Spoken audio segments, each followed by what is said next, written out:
All right, and we're off. I'm here joined today by Mr. Caden. You Yo, know him, you love him, and a new face here, not Tim Ward. I have Ethan or Elnath from various artists. How are you today, Ethan? I'm good. I'm good. Good to see you guys here. Yeah, how are you today, Caden? I'm doing good. How are you? I'm good. I'm aware that we're going to be talking about a crew battle today, one that you participated in, BMG versus what's it here, TFL. Hey, Yes, sir. yeah. We'll get into that, but before we get into that, let's go over our off-stream results here. Let's just take a look up here. Here we got. So kicking us off, we got Central City Salt Shakers versus Zane Gaming. That was a close one, 0-1, but they got it back in the 1v1. And yeah, just close set. What you like to see. We also had IJLSA versus various artists, another close one. And then looking at another one, we got a not so close one here. Hey Guys Look versus Slightly Above Average Joes. That was a 7-0. And one thing notable about this one is Ouch took 10 stocks off of off their team, which is crazy. Yeah, and it's part of the thing that we were talking about last time about everyone on Hey Guys Look has that potential to go on a tear, and so far I think throughout these crew battle recaps we've been seeing, like, I don't know, it seems like every time we go in there's someone else doing, like, taking 6 stocks, taking 10 stocks, you know what I mean? It's just the nature of the team. Yeah. So yeah, something notable about all the games this time around, they're all rematches. So these are all runbacks, and notably, we saw the first round of IJLSA versus various artists on stream, right, Ethan? And that one was not as close this time around. It was, I think, 5-5-0 or 4-0, but now you guys got them down to one player. Yeah. Yeah, my understanding is you weren't playing today, or you weren't playing.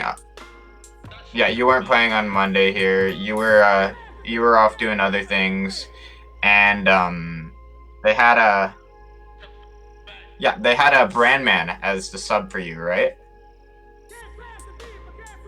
Yeah, as kind of our last sub, they had Brandman, and Brandman, an incredible player in his own right. But I'm just wondering if anything would have gone different if, say, you were the anchor versus Nop instead of Brandman there.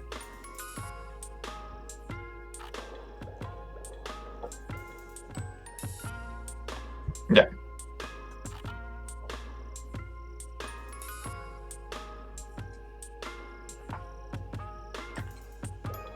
Yeah. One more. It could have been close. Gotcha. Yeah, and finally here, we have another rematch that we saw on stream previously. We got VChads 2.0 versus Vicious and Delicious here. And that was a 5-0 for Vicious and Delicious. Something notable about both these teams is these two are leading their pool. So moving forward, this could be the determinant between first and second in their pool, and who's going to make it out with the bye, and who's going to make it out without one. Also, some other fun things to take note of is VChads and International Justice League of Super Acquaintances are tied in their pool. yeah, that's crazy. And you're seeing like you're seeing across the board, like, there's a 4 stock difference in group 2 between first and second, and there's a 3 stock difference in group 1, but like it's so close between these two, and good on Justice League of Super Acquaintances, because they're keeping it close with VChads, and VChads has a lot of reputable PNW players, and that's not to say that JLSA doesn't, but it's when I saw the matchup, I thought it was for sure either going to be VChad's number 1 in the pool, or maybe even number 2, but it's definitely in contention, so I'm excited to see where this goes. Yeah, it's VCHADS and Justice League is just is best in Alberta versus best in Alaska. VCHADS, notably, they have Marf on their team, who won Smash the Holidays back in December. Another heavy hitters event that we had put on. But yeah, I think that's it for our off-stream results, unless you guys got something to say.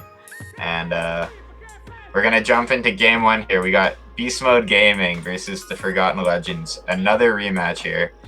So here's the score. Sure. One thing 6-0. One thing notable here is you'll notice Tim Ward was in twice. So what had happened, and this isn't both captains had come to being Codex and Tim Ward. It was that Codex TFL was not able to with 4 players with the option of when all their players were depleted, they would have to resend somebody with a different character, and BMG had their full 5 with the option of sending somebody in twice, which they ended up doing, and we'll get into why they made that decision later on in the clips here. We'll just kick it off with the first clip here, and this is you, Caden. Zaytomi versus Cade. Oh yeah. Let's see how it goes. All right. So just going blow for blow right now, and you take the first stock here. Yeah.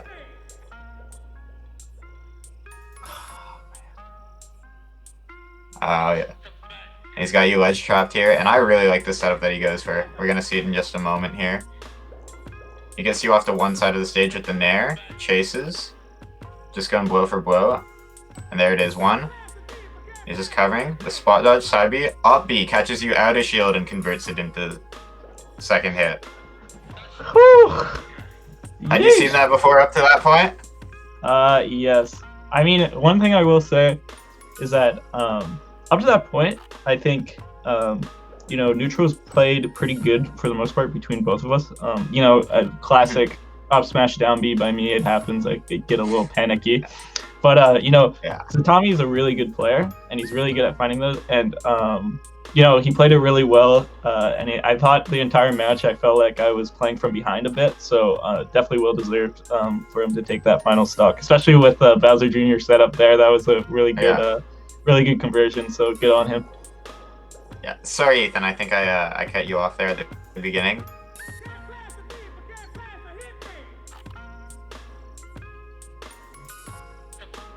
Yeah, he was catching a bunch of your jumps there, Caden.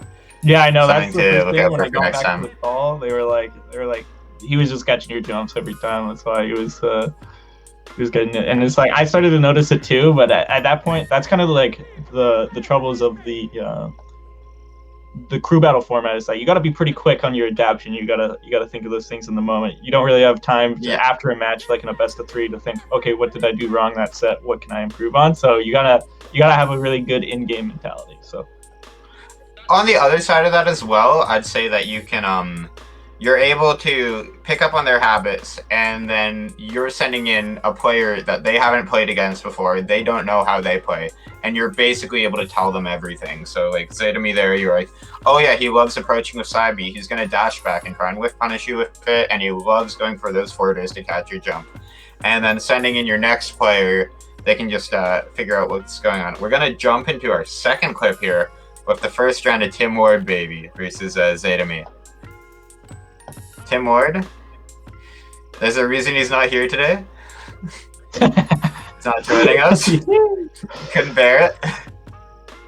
But Zaytomi just kicking off with just a clean first stock here.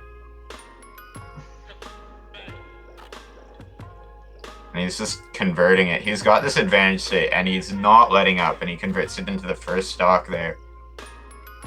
And then I don't know if I agree with the roll in that scenario from Tim, but it gets you get your nerves and stuff like that. I feel like there's a lot of other options that were a lot safer, but I mean the moment you're already like Tim had expressed that first stock, he felt like he just got 80% taken from him, like very simply, obviously, like, and that's just to say how good of a player Satami is. So you know, obviously you're in a crew battle format, and you just lost 80%, and all of a sudden it's 80 to 10%, and you're kind of in that disadvantage. If you're Tim here, you just need to take that one stock, and we'll see if that's the reality we walk into. Let's just jump into the next clip here. We got Zaytomi Tim Ward. Tim on his second stock at this point. He's gotten he's pretty much evened it up in terms of percentages, but Zaytomi just relentless with these edge guards, and I really like what he did there. He used the neutral B to basically discourage the drop zone from Tim. Drop zone being like going below the ledge and recovering that way. Basically choking him out of like any immediate up B or side B options, forcing that double jump, and then he immediately punished with the up B. Yeah, and that's one of the downfalls in this matchup is that Falco obviously has a pretty punishable recovery, and especially when not a lot of people expect, I know from experience, the aggressive like back airs or like aerials off of when people are going high. So I'm sure that caught Tim off guard, and again, really well played. Yeah.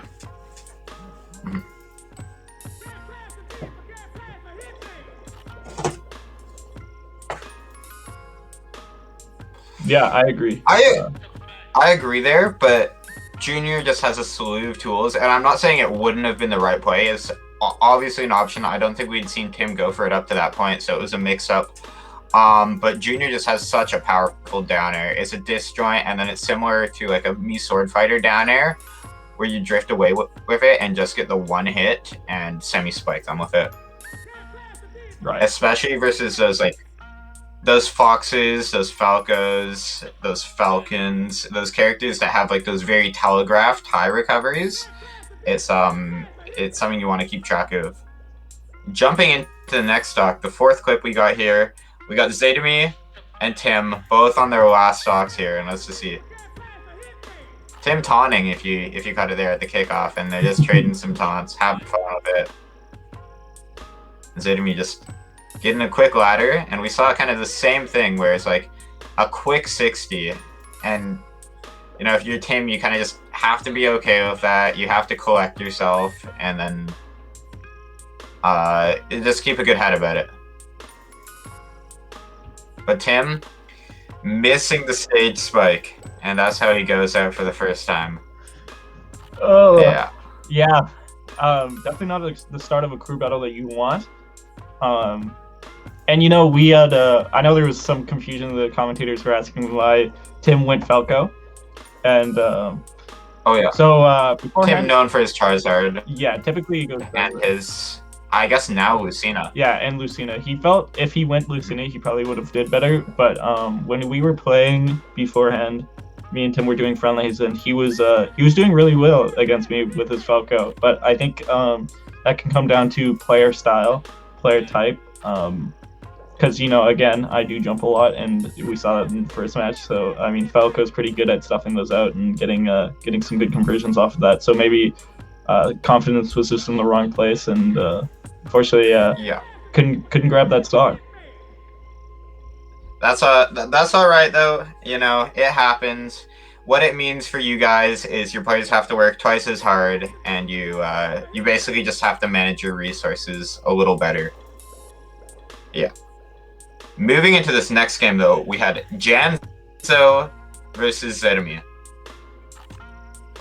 And let's just see how that goes. This is the fifth clip we got here. So yeah, Janzo, what he really needs here is just to take the stock without losing his. And that's what we get. Just a quick and easy stock. Yeah, I actually had a question about, we were debating whether he was debating if he should go Pichu or Pikachu.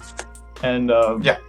You know, what do you think is better for this crew battle format? You know, Pichu's obviously got some kill power to him, but you know that self-damaging is pretty rough sometimes. So, I was wondering your opinion on that. It's funny you say that, because I'm gonna bring up a Pokemon reference here, because like a competitive Pokemon reference here. It's funny that you say Pichu and Pikachu. In Pokemon, when you're building a team, you typically want like your walls, you want your pivots that you can like switch into pretty safely. They can take a hit and then you can pivot out into another aggressive pick. And you want your revenge killers. So your revenge killers are when you go down a Pokemon and you just need to send in another Pokemon that's guaranteed to take something out with the right read. I think Pichu in this format functions great as a revenge killer, as we saw, but I don't think he's able to hold those stocks, and I don't think he's able to sweep, which is a dangerous play when you're in the crew battle format. Right, I see. And obviously when we go into this next sets of clips, we'll kind of see that in fruition. Yeah. Credit where credit is due, though. We're going to jump into Codex versus Janzo here. And yeah, just starting us off. Codex here, quickly getting the first stock with the up air there.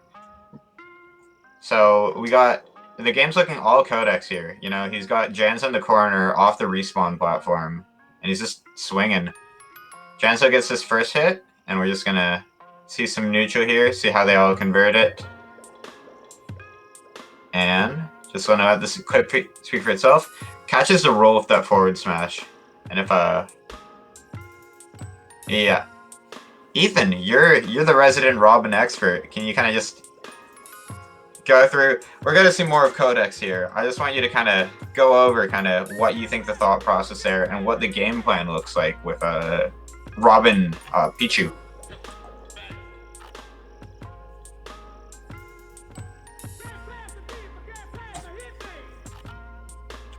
Yeah. Yeah.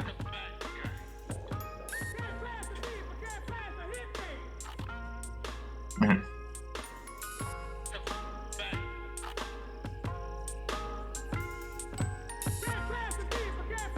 Yeah.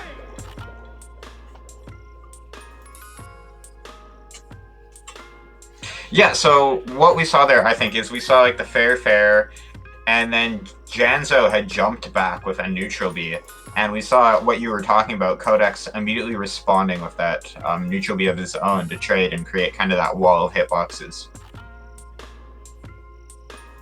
Yeah. Sorry, go on. Okay. Oh yeah, I'm just jumping into this next clip here. We got Janzo. We got Janzo again, Janzo Codex, the sequel. And yeah, pretty much same stuff we see here, trading blow for blow. Codex with these ledge traps. And unfortunately we see the first SD from Janzo. And then I'll just let the next clip go. And then I'm sure Caden can kind of talk on it, because you were saying that you were in a call with Janzo the entire time. This next clip here, Codex gets him off stage, and Janzo goes a little too low with this side B. And it's ultimately his demise. Yeah. It's obviously rough when you get a couple of SDs like that. But you know, both of those times, you know, Janzo or Dale, he's at a pretty high percent. You know, he is Pichu. Robin does have those like high kill moves, especially with the, I don't know, the Thunderblade. I don't know the move. But you know, it is something to be said, like when you get a stock taken from you, it's a lot different mentally than when you lose a stock to your own like mess ups, especially twice, right? So you know, probably when Janzo lost that first stock, and I know he kind of told us this, but when he SD'd that first stock, you know, you kind of get mentally out of it and you kind of start focusing on what you're doing wrong, and then that like takes away from your game plan and stuff like that. But again, you know, kind of an unfortunate crew battle so far. You know, we got Tim's 3 stock and we got Janzo you know, SDing 2 stocks, so you know, morale's kind of down, you know, so we're looking for anything to bounce back. Yeah, and you, my understanding is you guys sent in Zach B, one of your strongest players on the team. Last time you and TFL played, he was the one who had put a big dent into TFL, and we can just see how that plays out in this next game here. We got the 9th clip here. Yeah, so Zach B on his last stock. So Codex has taken 2 stocks off of Zach B at this point. Well, Zach taking 1. And we're just seeing them go blow for blow, and Zach takes it with just that banana up smash, catching the air dodge in. And what you really need here is you need Zach to do as much damage to their team here on out. Yes, very true. And that's what we were hoping to see. You know, but it's to be said, Zach's not a miracle worker. You know, Jonzo's not a miracle worker. And I think in this scenario, or in these scenarios, it's really where crew mentality is really important. Because, you know, last time we were kind of washing TFL in the first game. And we saw that, like, the effects of that. We were kind of riding a high. We were all playing good. We were all, like, doing all this stuff. And Zach B was kind of riding that mentality a bit. And that caused him to play a bit better. And so this is, like, kind of the opposite effect. And I'm sure it's working in TFL's favor right now as well, where, you know, they're sitting pretty, right? By this time, like, Zach B is one stock, and they still have, like, what is it, 7, I think? No, 6. No, I have no idea. No, it's 9. 9?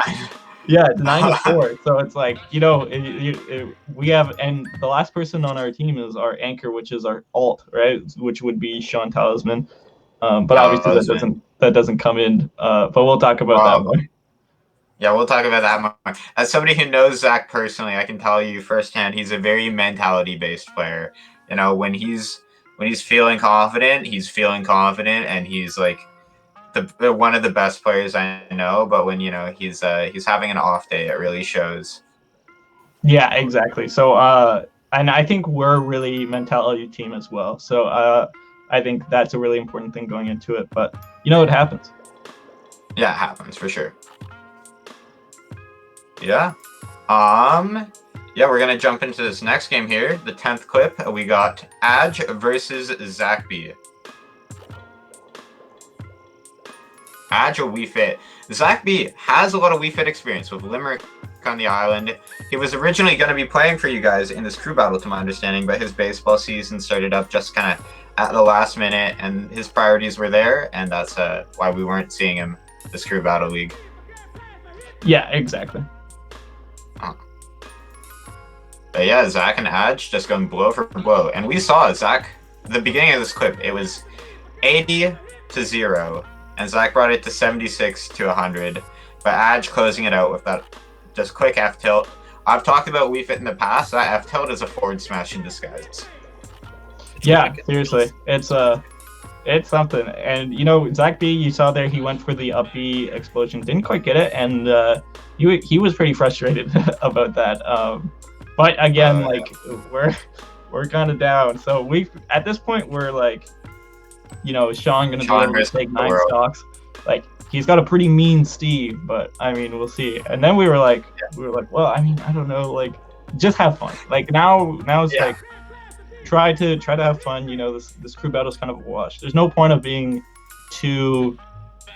attaching too much to it, because, you know, obviously it happens, and we got to bounce back for the next time. So we sent Sean in, and again, now this is where we get to the funniest part of the crew battle, in my opinion.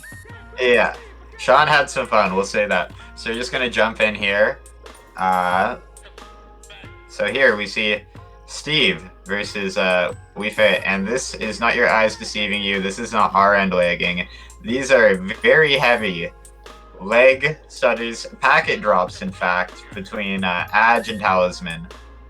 And, you know, we can kind of see that really come into fruition here. You can see, like, the smash ball with the loading circle.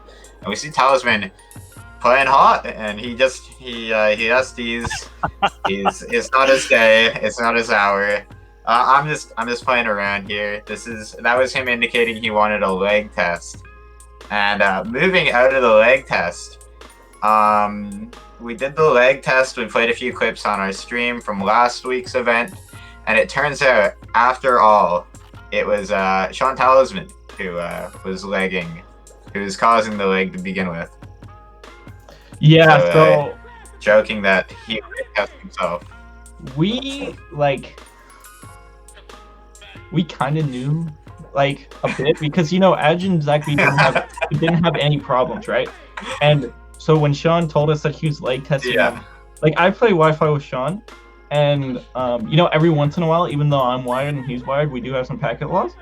And so you know, when I was like thinking about it, I was like, well, I mean, I guess this is a good thing. Maybe we can get Edge out or something. Like, I don't know how that works. And then, his brother comes in, and his brother tells us that he's streaming right now, and like he's live streaming. We all start laughing. Like, this is like whole, and then we all knew before the leg test even happened that he just called a leg test on himself. And so obviously that's what happened, and so we had to send in a different player. And TFL, we are competitors, but they're pretty good sports about it. And despite we had some leg issues the first match around, despite that we were all friendly about it. So I appreciate that. Yeah, it's always nice to see. And that's what you can expect. Yeah, always great to see. You have to. At the end of the day, it's like there's pretty high stakes on everything, $1,000 down the road for the first place team, but like realistically only 5 to 7. I think the team with the most alts is 9. Like that's only going to be split between 5 to 9 people, and you have to accept that only one of those teams is getting it, and that's okay. You're here to have fun, and like the money is kind of a secondary priority. Yeah, exactly. So what had happened on the clause that TFL only had 4 players able to come in, and and BMG had the option to substitute. BMG sent in their team player who had up to this point the strongest performance of any of their other players. They sent in Tim Ward. Had a close game with Zedemy to begin with. And I'm playing here. Tim really wanted that redemption versus TFL, and he got it. He got it here, and we're just gonna jump into this next clip here. We got Tim and Adge coming up next.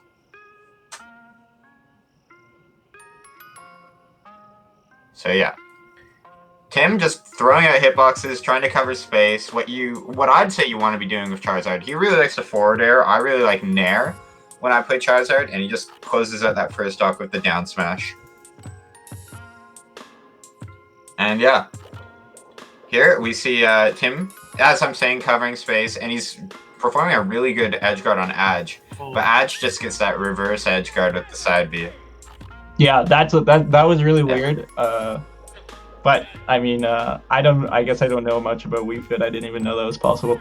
But yeah, it's got a spike on it. The more you know. Yeah, exactly. Right. Without wasting any time, we can jump into this next clip here. Tim, Adge, again. Tim's right off the respawn platform at this point.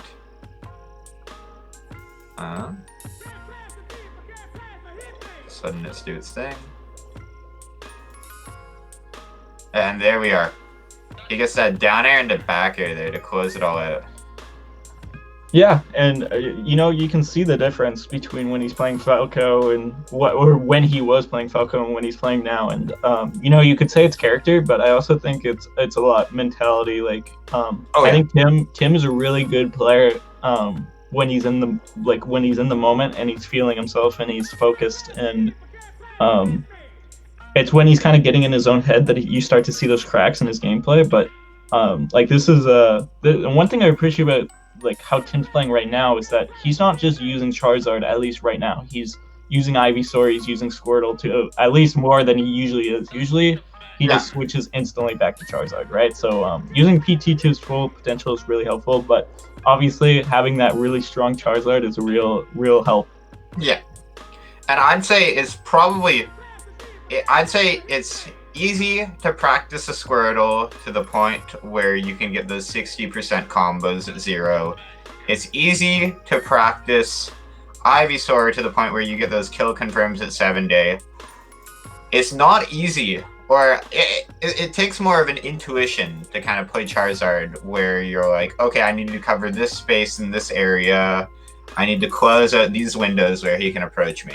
Yeah, exactly. And it makes you think, like, this hypothetical situation, like if Tim could get those 60% combos on Squirtle, how much easier would it be for him to play as Charizard, right? Like, because his Charizard is really good, I think, in my opinion. So Yeah. We're just missing those little things, but so far he's doing quite well. Yeah, and we're just gonna jump into this next clip here. The last stock of Tim versus Adge. Tim at 174 at this point. He really needs to hold on to this stock. He's this close to taking 3 off of Adge without losing 1, but it's not meant to be. And we got one more from that game here. Both players on their last stock.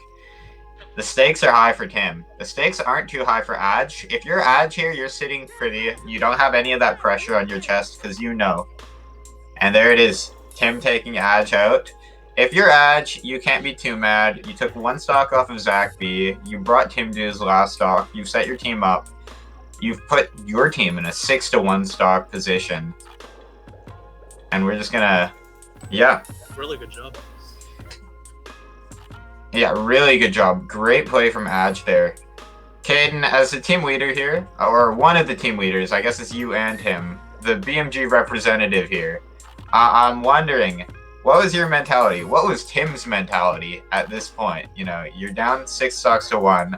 Are you playing to put on a show? Are you playing to win? Are you playing to have fun?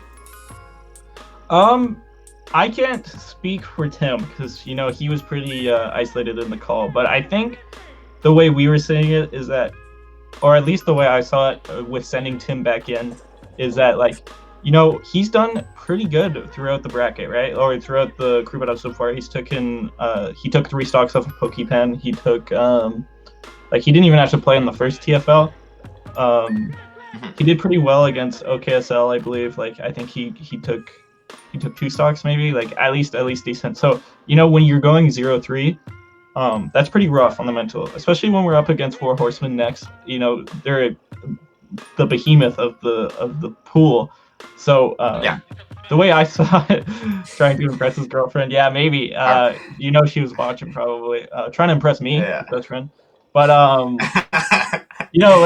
when you're going in at this point, I just thought, we're trying to get that momentum up. We're trying to get ourselves to feel a bit better, going into the next thing. Because it's we're not going to win, probably. Unless Tim goes on a fucking haul. Sorry, I swore. Goes on a haul. Then we're just trying to get our motivations up. So that was the method behind the madness of putting Tim back in. So Tim was just he was in there and he was all about just redemption. He had money on his mind, and we'll see that come to fruition in this last clip here. We got one of our last clips here. No spoilers.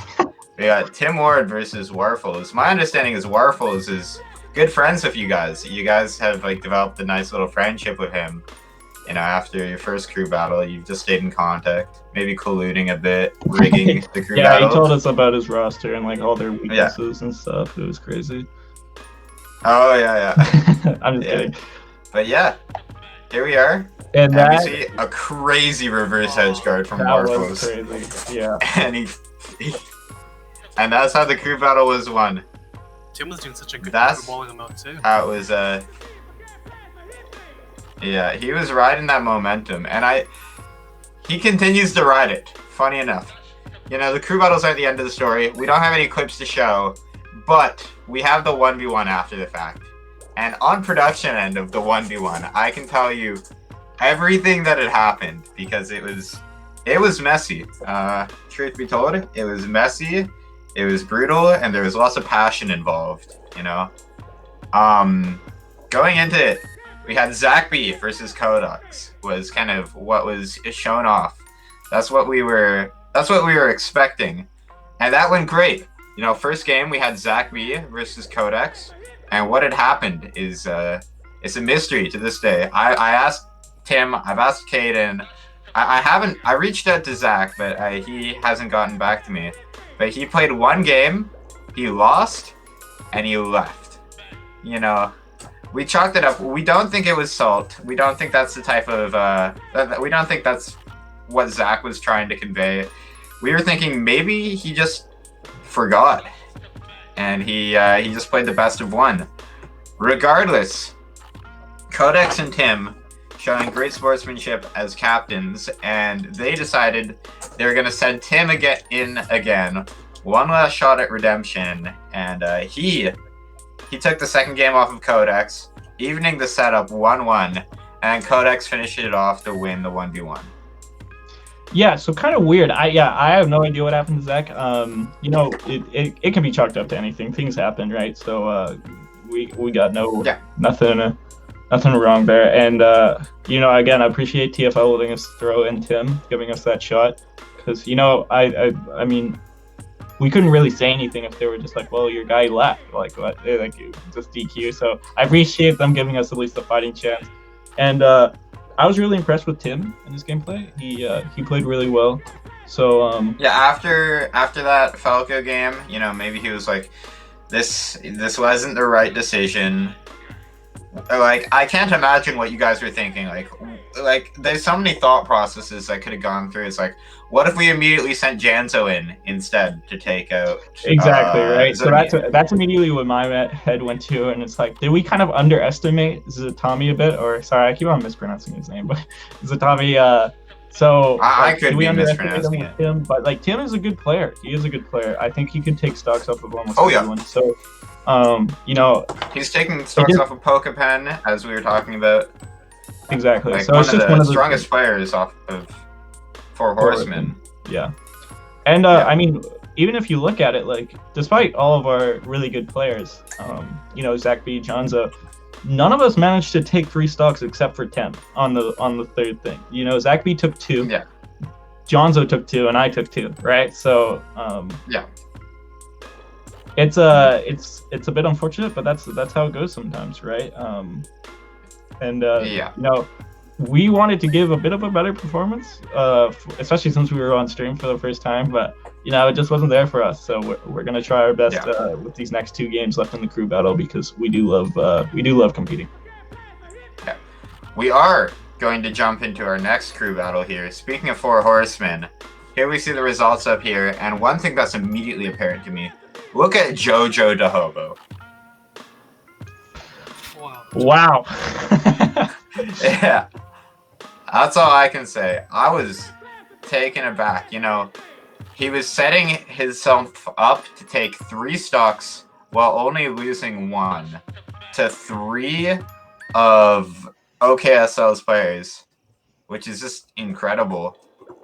And you know, like, Jojo had, like, on the score sheet, had played as many games as everyone else in this crew battle combined. You know what I mean? Like, so if he played as many games as Pokepen, Fire the Pyro, and Ludo all together, right? So he really, that just shows how good he was playing. You know, and Pandarian didn't even need to make an appearance. Neither did. No, I guess Ludo did have to take that final stock off of Mapu, but yeah. Okay. Moving forward though, we do have Prince Computer versus Pokepen to kick us off, and we're just gonna showcase that. You know, Pokepen, Prince Computer up a whole stock here at this point, and Pokepen just converting it, catching Prince Computer, overextending there just a bit, takes that first stock. And yeah, just going blow for blow here. We see Pokepen really using these down guns. You know, a strong and effective tool in this matchup. But this isn't where you want to be versus Terry on the ledge, and it's just immediately apparent. You know, the jab power dunk, it auto faces whoever's in close to them. It's like Terry players press it as like a proximity thing. If you're like in the air above them, it catches the air dodge, it catches the drift in, it catches startup on most moves. You know, you can kind of just throw it out and it'll lock on, and then you can just do the input from there. And you know, like, I can't speak much about Prince Computer. We haven't played much, but you know, White is a Terry player in our region, and you know, that is one of the most infuriating moves to ever be hit by, because you know, it just feels like all of a sudden, I don't even know how much percent it does, but you're just like, yeah, I got hit by jab power dunk. This is my favorite video game. Yeah. Right? Yeah. It's a move. Jab power dunk is a combo. Yeah, exactly. That's all I'll say on it. jumping into this next game, though, we got JoJo versus Prince Computer. And, you know, if you're Prince Computer here, yeah, you've done your job. You want to put a dent in JoJo, but besides that, you're pretty happy. Everything at this point is extra credit. And JoJo catching him with out of shield, the false finish, and then catches him with such a nice up air there. Yeah, and that's really good. That's the beginning of what we'll see from JoJo. That's some foreshadowing there. We see JoJo play nice, and we're just gonna continue riding that momentum, really. Going into clip 3 here. This is JoJo versus the world. We were talking about it earlier. This is the JoJo saga. Let me just see the uppy there. Got Dust on the ledge. There's some neutral. Takes that first stock. So smart. Yeah, so smart. Already knows that down air is coming out, but still tries to bait it out, knowing it's coming. So. Yeah, and that just goes to show just how good of a player JoJo is. I do want to mention as well, he's at 26% taking one stock. He's easily setting himself up to come out of this with at least one stock out of here. And we're just gonna run the next clip here. So here we are. JoJo at a little higher of a percent, but so is Dust. And we're just gonna we're looking to see the same thing. He actually had the read there with the dash back forward smash, just a little off on the timing. But Dust, you know, holding his own. Another very strong player in his own right. And JoJo just with the drop zone nair to take Dust's second stock. So if you're Dust here, you have JoJo at 56%. You're coming off the respawn platform, and what you really need to make happen is you need to take this last stock. You at least need to put that dent in, you know. And we'll see. We'll see in this next clip if Dust is able to make it happen. So here we are. Dust got JoJo at a pretty high percent at this point. You know, seeming pretty to at least get that win condition. And we'll see if he makes it fruition. Hits him with the forward air and takes JoJo's last, or I guess his first stock while he's on his first stock. Last one he'll take, probably.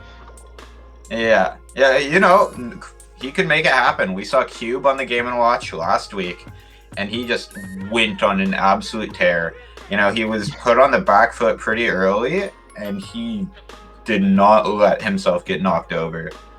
And I think that's the thing about Game & Watches is that you kind of have to snub them out and stuff that momentum, because you know if they do get the lead and you start getting angsty, you know that's when the up smashes are going to start flying. And if you're too panicky or trying too hard to get some percent on them, you're gonna walk right into some upbeats out of shields, all kinds of stuff that is just going to rack up percent. All kind of Game & Watch shenanigans. And we're gonna see the last stock here. You know, JoJo on his second, Dust on his last, and we'll see how the conversion happens here, really. So, just some clean neutral. Drops down at the forward air and takes Dust. Yeah. He, immediately went for that neutral get up. I think Dust missed his window with the nair on the iframes, and JoJo, just the recognition, especially on Wi-Fi, he was like, okay, go time. And he just immediately dropped down at the fair and got that immediate punish, you know? No hesitation. And that's hard especially on Game & Watch, because Game & Watch has he does have those frames that are kind of can be kind of absurd sometimes. So more recognition to JoJo for being able to spot that out and give an effective punish. I know that's what a lot of people have trouble with against Game & Watch. Yep. Coming into this next game, so it's JoJo 2 stocks versus SKR, and we're just gonna see how it happens. I think we jump in at this point. Yeah, so 2 stocks to 2. JoJo's already taken the first stock at this point. But SKR setting himself up to take another stock. But I put that in here. I thought that was an incredible confirm on JoJo's part. Crazy setup, right? The weak boomerang into the bomb, into the forward air. It was just the elevator, right? Yeah, exactly. Yeah, you see Toon Link, he has these pseudo ladders, but instead of doing it with up airs, he does it with his projectiles. And it's just crazy. It is crazy. Yep. Going into this next stock here, SKR, this isn't JoJo versus SKR, this is Janzo versus Codex. Come on now. What kind of kangaroo court is this? There we are. Yeah, you just had to salt the wind a little bit here. So yeah, here we are. Beautiful parry from SKR, and you can see up really smash out his shield. Yeah. And we got, I think we got JoJo on his last stock at this point. We got SKR on his last stock. JoJo's got the percent lead, but at this point, it's anyone's game. And if you're SKR, you really need to clean JoJo up here. He's a man possessed, and we'll see what happens.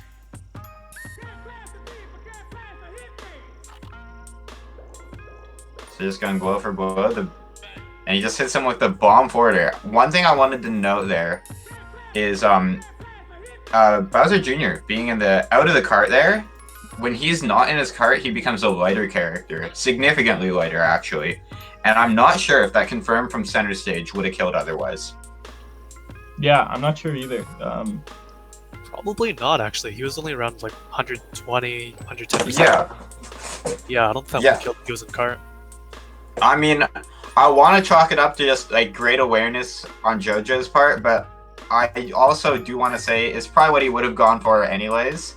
Just a bomb fair, his percentage at stage control. But still, just a really good confirm from JoJo, catching that landing. One thing we see with these characters with that large horizontal control, whether it's with a quick dash attack or as we see with JoJo with his projectiles, or as Ethan can speak on like Robin's neutral B, even dash attack arc fire, or you can speak on a Falcon dash attack side B, is that it's like when your opponent's landing and you have those large horizontal moves, you're able to cover so many so much range in front of you that they just can't contest. Yeah, exactly right. Mm-hmm.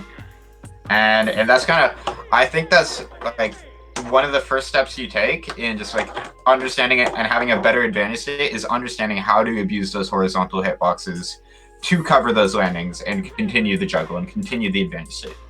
Yeah, exactly. And it really goes into how complex like this game is, right? Because you know, a lot of beginners don't understand that, and the more fundamental you understand concepts like these, like horizontal pressure and stuff like that, like the better you're gonna get. And just understanding that, like if you're a new player and you're trying to get better, just try to understand the game at a theoretical level.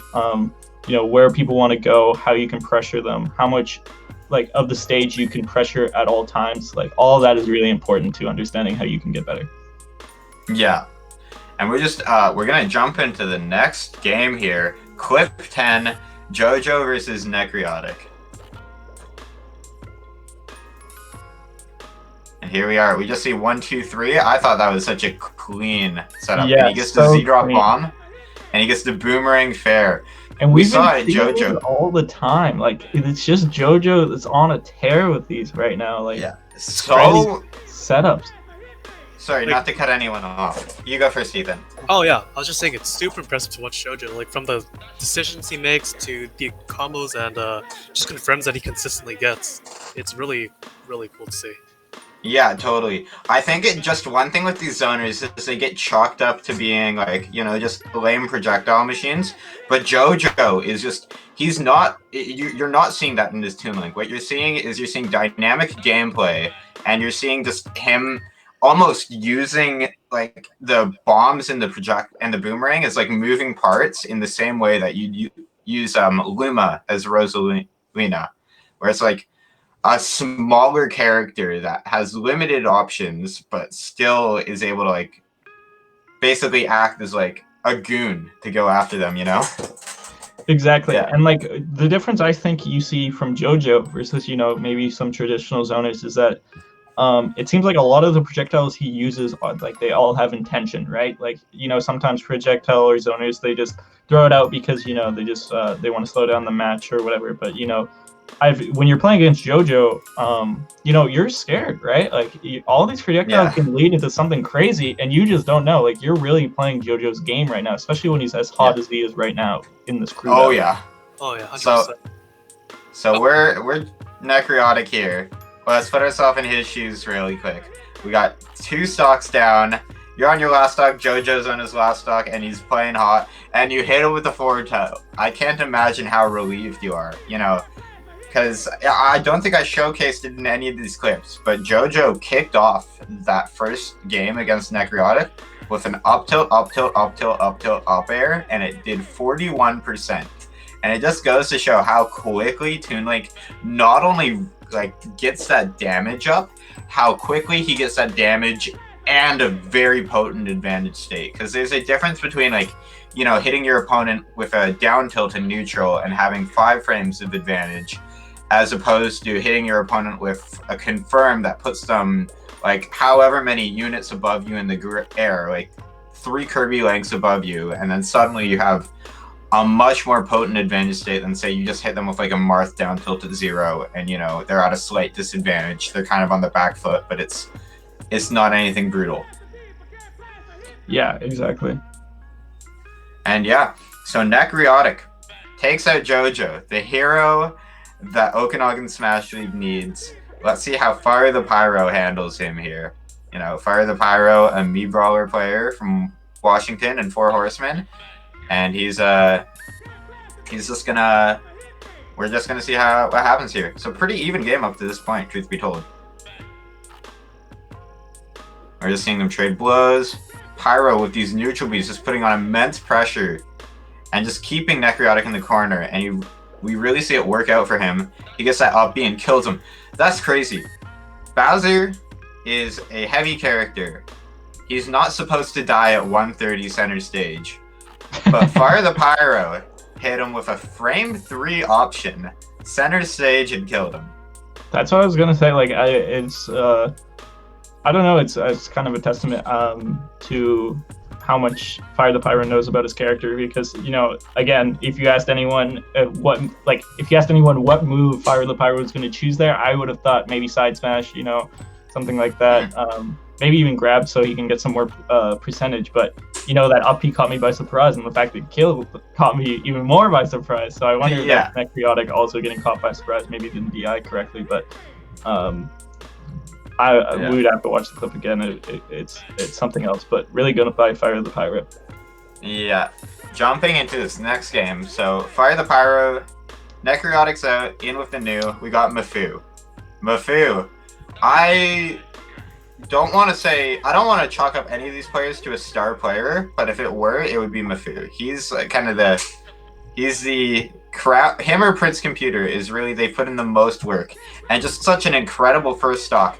I really want to emphasize there, something really cool that Mafu had done is he had gone for that side B off of the ledge, and I think he converted he hit him with something, and then he followed up with an up tilt, and he, in that like transaction, he had the sticky bomb come back onto him, but with the up tilt, he transferred it onto Fire the Pyro and got even more frame advantage off of it, and then converted it into that up air string, which forced him onto the side platform, which eventually was the Rube Goldberg like machine that pushed him into the corner and lost him the stock with the back air. Yeah, and like you said, like, you know, all of OKSL is really good, but you know, Mafu is one of those players that, like, you can just see it, like when you play against him, like he just has this great understanding of how the game works and what he can and can't do, and he spends a lot of time training in that lab. So I think he's really someone you need to keep your eye on moving forward, because I think he will be a big threat in BC Smash as it progresses.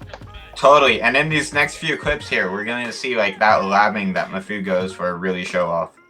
So here we are, this next clip, and it's just a bunch of really cool Mega Man stuff that he does here. One thing, it's very subtle there. Fire the Pyro got the first stock there, but he did something really cool. He did the landing neutral B down B onto the rush just as he threw it, and it got rid of all the landing leg that it normally would have had. Fire the Pyro, being ready for it though, perhaps a match of knowledge, and caught him with the up smash immediately. And just a ledge really from back air. Yeah, trading stocks here. Every trade at this point, if you're 4 Horsemen, is a good trade. You know, 2 stocks to 1, 1 stock for 1. You know, even 3 stocks for 1 is good, because you got one of OKSL's star players on the back foot at this point. And we're just gonna see the last stock of this game. Is this how the crew battle will end? Will we live to see one more? And we see down air, down air, down air. putting Fire the Pyro into the blender really quick there with the jab blocks there. And it's all Mafu at this point. Fire the Pyro at 72. And we saw the Lloyd setup, or not Lloyd, sorry, the Rush setup I was talking about there again. And we see just Mafu is clearly in the driver's seat at this point. Seeing the ledge jump back here again. It's like everything we were talking about in that last game, or in that last stock, but it's just working to fruition in this stock.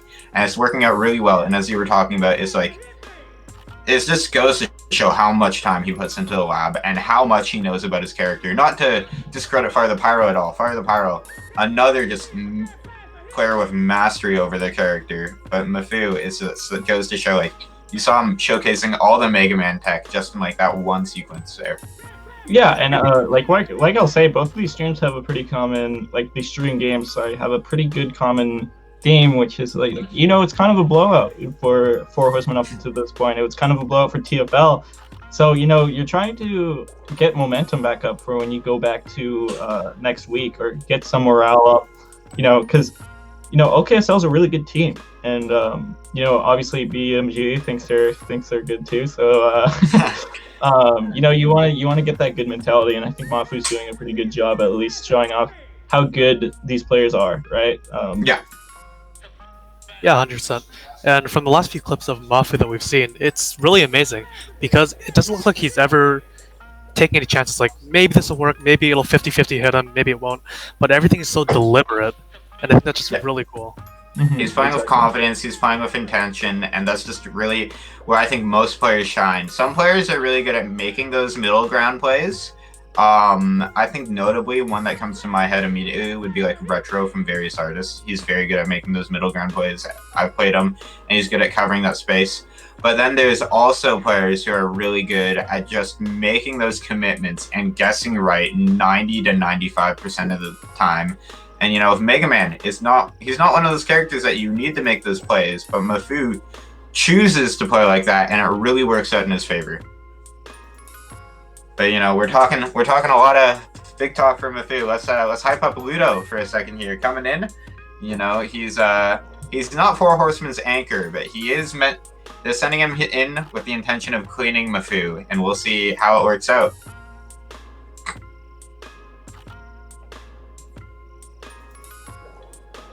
So the up air fair, if he was a little closer to the ledge, that would have been it. With the back air, and Mafu, unfortunately, we see the SD there. I think what had happened there is he wanted to intentionally get hit by the sticky grenade there, but I think he air dodged. He buffered an air dodge there instead of teching, and that was it for him. And that's just a heartbreaking way to see it go. But, you know, credit where credit is due. Ludo taking it. He had Mafu in the corner, lots of pressure, and it was, despite, you know, what the scoreboard might see, we saw a bunch of incredible play from both teams. Yeah, exactly. You know, and that's the beauty of crew battles, I think, is that, you know, even though like the crew battle could have been really one-sided, it really gives a chance to, no matter what the stock difference is, let players shine and show their worth. So yeah, I thought it was a really great crew battle, even though the stock difference. Yeah, no, just watching those highlights again over, it was, you know, both teams put in, like, they did their best, and it was great to see. You know, especially on, like, I think the MVPs, or my pick for the MVPs on both teams, like, regardless of results, Jojo the Hobo was playing out of his mind, and Mafu was just, you know, despite being on the back foot, he was still playing with confidence, and he was still putting on a show. Yeah, exactly. And, you know, when you look at the stocks, you know, Prince Computer and Mafu are the only ones that got up to 3 stocks. And, you know, Prince Computer is a great player, and Pokemon is also a great player, but I feel like being able to get some results even when you're really down behind, I think that's really important, and that's what would give them the edge over Prince Computer for the MVP spot. Yeah, for sure. Yeah, I think if I'm doing the math right here, Mafu was the only player on OKSL who didn't have to go against Jojo the Hobo. Yes, that is right, I think. Yes, that is right. Everyone else... and it almost... Even be...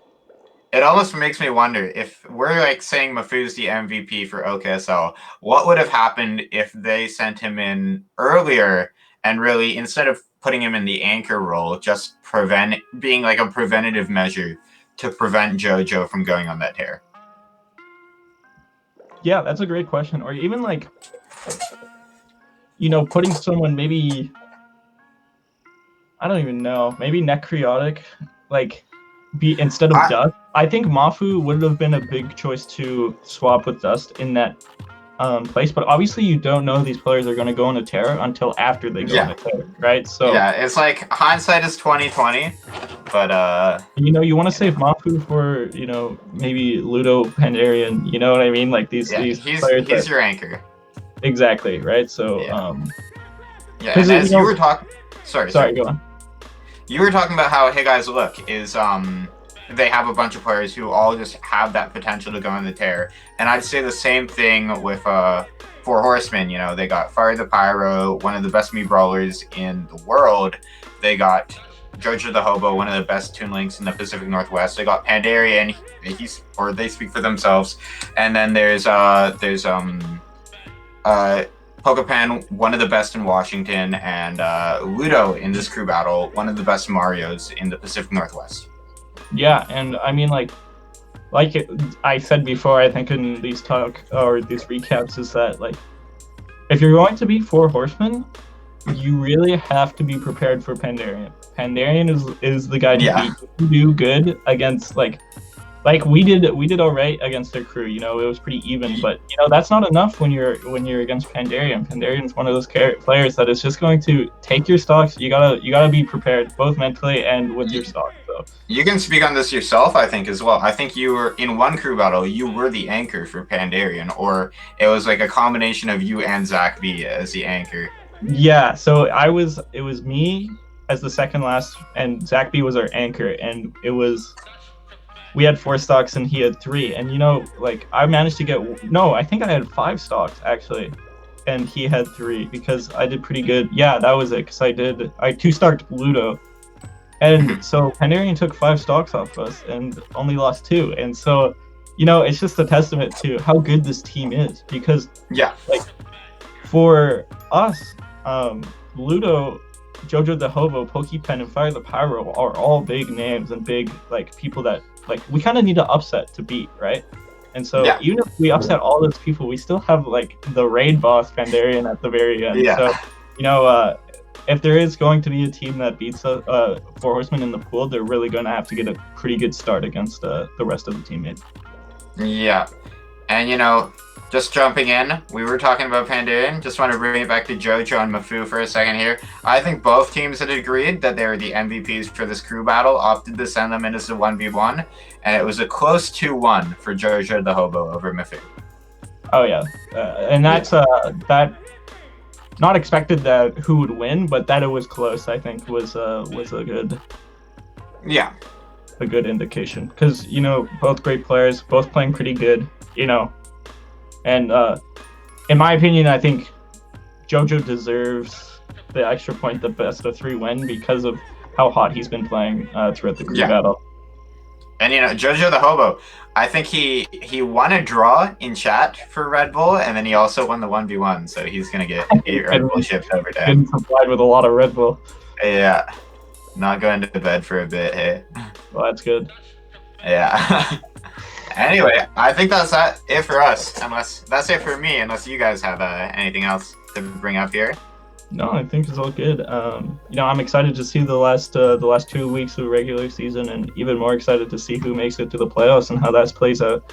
I mean, I'm excited to see, unless I don't even know if it's possible. I'm pretty sure the playoff spot's clinched for some of the top pools in this team, but I'm excited to see how Hey Guys Look. These teams that have these players that can go on a tear. I want to see how they play against each other if it gets to that, right? Because that's where you're really gonna see if it all, like the Battle of Titans almost. So yeah, I'm excited. Yeah, I am too.